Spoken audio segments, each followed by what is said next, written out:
So what's up mga ka-Port Cup? So ayun guys, andito tayo sa SM City North EDSA. Kasama po ang ating pamilya. So ayun guys, naisip-isipan naming mamasyal kasama ang mga bata. Since wala naman po masyadong handa at wala rin naman po tayong bisita, naisipan na lang po natin guys na gumala kasama ang mga bata at ipapasyal po natin sila dito sa mall at sa mga palaruan dito sa loob guys. So kaya naisip natin dito sa SM City North EDSA guys, suki na rin po kasi tayo ng SM City Manila at SM Tayuman para maiba naman po. So sa mga hindi pa po nakapag-follow na aking FB page, kindly follow Port Cup TV and Port Cup for my YouTube. So ayun guys, nagtuturo naman guys ang aking anak. For sure nakakita na naman siya guys ng kaibang klaseng laruan. Ganon po kasi to guys, pag nakakita po to ng bago sa kanyang paningin, gustong gusto niya guys agad na magkaroon.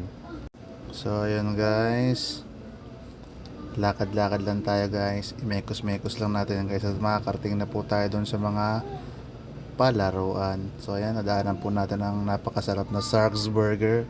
Baka naman ito po ay birthday treat ng inyong lingkod para sa aking pamilya guys. Hindi po ba dapat ako ang ililibre kasi ako ang may birthday?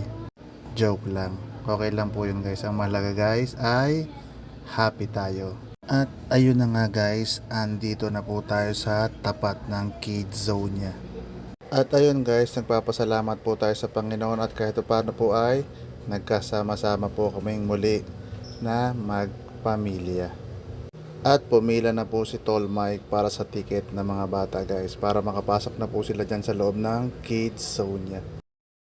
At maraming salamat po sa lahat ng taong sumusuporta sa akin simula day 1. Alam nyo na po kung sino po kayo.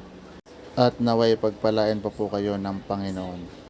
400 po, good for 3 hours, kasama na po ang isang guardian dito sa kids zone niya. At napakalawak po ng kids zone niya dito sa SM North EDSA. At happy birthday sa aking hipag na si Engineer Irene. So yun guys, ang dami pang nakapila guys. At waiting makapasok sa loob ng kids zone niya. At salamat sa Panginoon sa safe na pagdating ng aking pamilya. Gayon na din po sa pagdagdag ng aking edad.